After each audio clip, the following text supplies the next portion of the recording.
తెలంగాణ ఎట్లొచ్చింది, తెలంగాణ ఎవరి వల్ల వచ్చింది, ఇవన్నీ మేము చాలా రోజుల నుంచి నోరు మూసుకున్నాం. కానీ నిన్న వరంగల్లో ఎల్కతుర్తిలో జరిగినటువంటి సమావేశంలో కాంగ్రెసే మెయిన్ ఎనిమి అన్నాడు. కేసీఆర్ను ఒకసారి ఆలోచన చేసిన వాను సోనియా గాంధీ పిలిచి చెప్పింది పార్లమెంట్లో బిల్లు పాస్ కావాలి, అదేవిధంగా రాజ్యసభలో బిల్ పాస్ కావాలని చెప్పింది.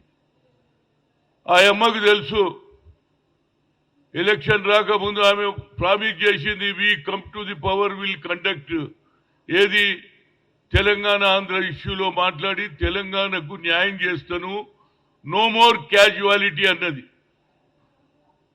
యంగ్ పిల్లలు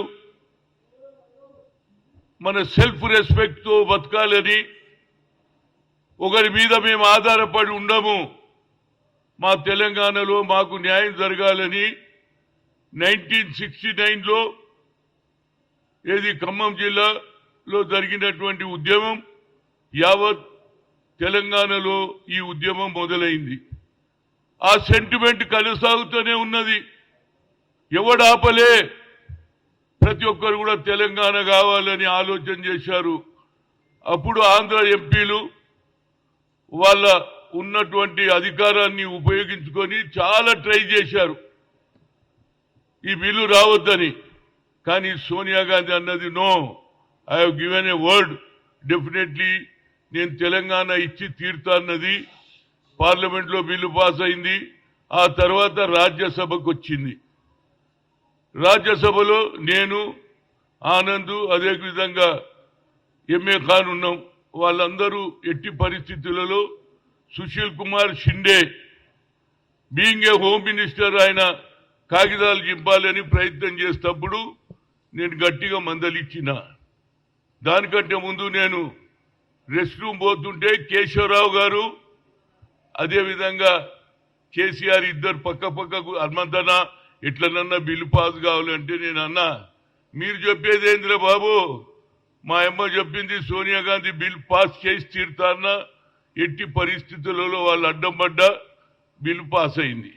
ఆ తర్వాత నేను దిగ్విజయ్ సింగ్ ఒక లెటర్ రాసిన, ఇది మంచి ఛాన్స్, 3 రోజుల్లో నేను 5 లక్షల మందిని మొబిలైజ్ చేస్తా పరేడ్ గ్రౌండ్లో అని చెప్పా.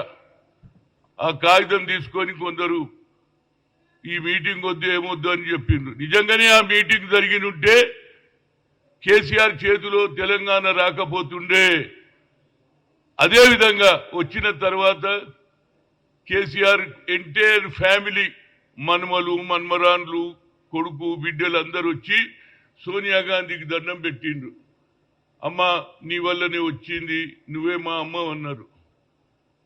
అంతేకాదు ఒక కోరిక కోరిండు, నన్ను ముఖ్యమంత్రి చేయమన్నాడు.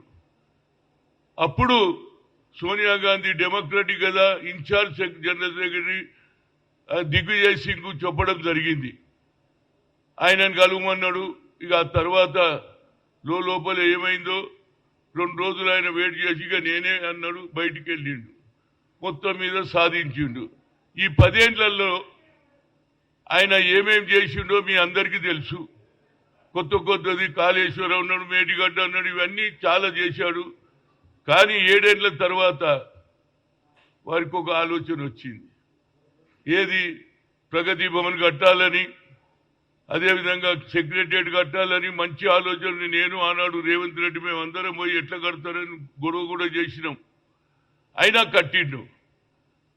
కానీ ప్రగతి భవన్లో ఎవరికి రానియాడు.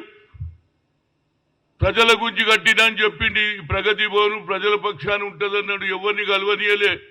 రైతులు వచ్చి రోడ్ల మీద కూర్చున్నారు 2 రోజులు 3 రోజులు, అయ్యా నా పంట ఎండిపోయింది, నీళ్లు వస్తలేవు, కరెంట్ వస్తలేదు, నాకు న్యాయం చేయమని అడిగితే అది కూడా చేయలే. అట్లా ఒక 2 రైతులు కూడా చనిపోవడం జరిగింది. కొందరు ఎంప్లాయ్మెంట్ గురించి పోయినా అడిగేటోడు లేడు. సెక్రటరియట్కు రానియావు, ప్రగతి భవన్కు రానియావు. ఈ 2 తప్పులు అయిపోయినాయా? ఇక 3వ తప్పు, అబ్కి బార్ కిసాన్ కి సర్కార్ అన్నాడా అని ఏమన్నాడు. మహారాష్ట్ర పోయిండు, కోట్ల రూపాయలు ఖర్చు చేసి జిల్లా ప్రజలు కార్లు ఇప్పించిండు, ఆఫీసులు పెట్టిండు.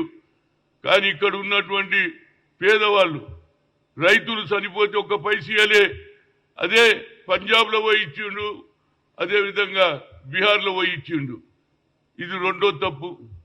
ఇక మూడో తప్ప ఇక నేను చెప్పాలంటే బాగుండదు. ఎందుకంటే ఆయన ఫామ్ హౌస్లో పండుకునే అలవాటు అయిపోయింది. ఇండ్లలో పంచాయతీ ఉంటుంది కదనే, ఇంకెన్ని రోజులు ఉంటావా నువ్వు, పిల్లోనికి అప్పచెప్పమన్నాడు. ఎవరు చెప్పిండ్రు నేను చెప్పొద్దు, ఎందుకంటే ఇది బాగుండదు. ఎందుకంటే ఇంటి సంసారం కూడా హనుమంతరావు బయట పెట్టిండని అంటారు, కానీ కొడుకుకు అల్లునికి అప్పచెప్పిండి, ఆయన హాయిగా వండుకున్నాడు. ఇవన్నీ నువ్వు చేసిన తప్పుల వల్లనే నువ్వు ఇచ్చిన 4 రోజులలో 1,00,000 రుణమాఫీ చేసి 2 సార్లు 3 సార్లు ఇస్తే అది ఇంట్రెస్ట్ కిందనే పోయింది. నేను ఆ రోజులలో మహబూబ్ నగర్ పోయినా ఆ బ్యాంక్ అని అడిగితే సార్ అది ఇంట్రెస్ట్ పోయింది, ఇక మేము ఇయ్యమంటారు లోన్.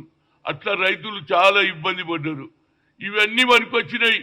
ఏది రేవంత్ రెడ్డి వచ్చిన తర్వాత అదేవిధంగా జిల్లాలలో తిరుగుతుంటే అందరు కూడా వ్యతిరేకం ఉన్నారు. ఆ వ్యతిరేకం ఎందుకు వచ్చిందంటే ముఖ్యమంత్రి ఒక ప్రజా పరిపాలన కాకుండా ఒక డిక్టేటర్గా నేను ఎవరిని కలవను, మీరుంటే ఉండుని లేకుంటే పోండి అని చెప్పడం వల్లనే 6 డిక్లరేషన్ చేసిన సోనియా గాంధీ తర్వాత ప్రజలు నమ్మిండ్రు తప్పనిసరిగా. ఎందుకంటే ప్రజలు మొదటి నుంచి ఎంప్లాయ్మెంట్ లేనే లేదు. అదేవిధంగా 2 బెడ్రూమ్ కట్టి నేను అన్నాడు శ్రీనివాస్ యాదవ్, బట్టి విక్రమ్ అన్ని ఏది కట్టించిన ఇండ్లు తిరిగినాం, అవి కూడా ఇవ్వకపోతుంది. అటు ఇండ్లు ఇవ్వకపోతుంది, అదే విధంగా రైతులు ఖమ్మంలో నేనున్న రోజు ఏది మిర్చి రైతులకు సరి అయిన గిట్టుబాటు లేదని వాళ్ళు ధర్నా చేస్తే వాళ్ళతో పాటు నన్ను కూడా ధర్నా తీసుకుపోయారు, మళ్ళీ ఇచ్చిండ్రు. కానీ వాళ్ళని జైల్లో పెట్టి బయటికి తీసుకొని వస్తుంటే కోర్టుకు సంఖ్యలు వేశారు. వాళ్లకు నేను ఒక్కొక్క 1,00,000 రూపాయలు ఇచ్చిన, అది తెలుసు మీకు.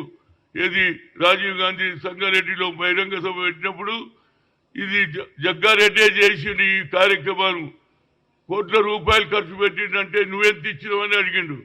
నా దగ్గర నేను డబ్బు సంపాదించలేదు సార్, పదవులు సంపాదించినా ఇందిరాగాంధీ, సోనియా గాంధీ, రాజీవ్ గాంధీ వాళ్ళ సంపాదించినా కానీ నేను డబ్బుల దిక్కు ఆలోచన చేయలేదంటే నా బ్రాస్లెట్ చూసి ఏకే అన్నాడు. 2వ దినం పోయినా ఇస్తే 20 లక్షలు వచ్చినాయి.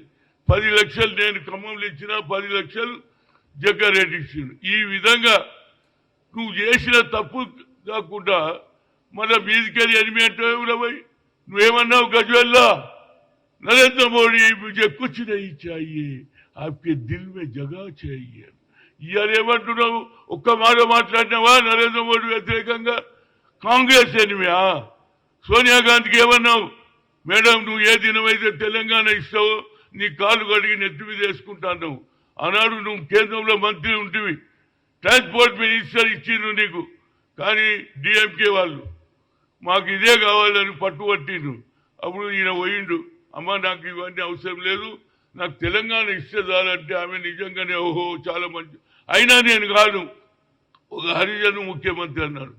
ఇవన్నీ వదిలేసి ఇవాళ ఏం మాట్లాడుతున్నావు రా బాబు? ఫ్రస్ట్రేషన్లో మాట్లాడుతున్నావు. నువ్వు ఫ్రస్ట్రేషన్ వచ్చింది. ఇది డ్యామేజ్ కంట్రోల్. మొన్న జరిగిన మీటింగ్ అది కాదు, ఉన్నోళ్ళందరూ వెళ్ళిపోతారని మీటింగ్ పెట్టాం. గతంలో మీటింగ్ పెడితే తెలంగాణ సెంటిమెంట్ మీద ఎవరు స్కూటర్ మీద సైకిల్ మీద నడుచుకుంటా సొంత పైసలు పెట్టుకొని వచ్చిర్రు. నిన్న ఎన్ని కోట్లు ఖర్చు పెట్టినావురా బాబు? అందరికీ ఇది ఇది ఇది అన్ని ఇచ్చిండ్రు, అందరు వచ్చిండ్రు. ఇవాళ పోయి కాంగ్రెస్ అంటారేమిరా బాబు? కేసీఆర్ నీ హిస్టరీ నాకు తెలుసు. నువ్వు యువజన కాంగ్రెస్ లో దగ్గర పనిచేసినావు, వైస్ ప్రెసిడెంట్ గా చంద్రబాబు కూడా చేశారు. వాళ్ళ అదృష్టం బాగుంది. ఇది నాకు 2 సార్లు ఛాన్స్ వచ్చింది, నా అదృష్టం బాగలేదు. అయినా కాంగ్రెస్ పార్టీ అభిమాని నేను. సత్యవరకు ఇదే కాంగ్రెస్ ఉంటుంది. చాలా నేను మొన్న ఈ రాష్ట్రంలో ప్రభుత్వం రావడానికి నా పాత్ర ఉన్నది. రేవంత్ రెడ్డి పాదయాత్ర వెళ్తే పోయినా ఏది మన గద్దర్ పిలుచుకొని తిరిగిడు ఎవరు బట్టి. ఆయన కూడా అన్నా నువ్వు కూడా రావాలంటే నేను కూడా 5-6 మీటింగ్లలో పోయినా. పదవులు లేవు నాకు, కానీ నేనేం బిచ్చమడుగా రైట్ ఉన్నదే చేసుకుంటా, అది పెట్టండి. కానీ నువ్వు ఏ విధంగానైతే 8 కాంగ్రెస్ అంటున్నా ఏమేమి చేసినావురా బాబు?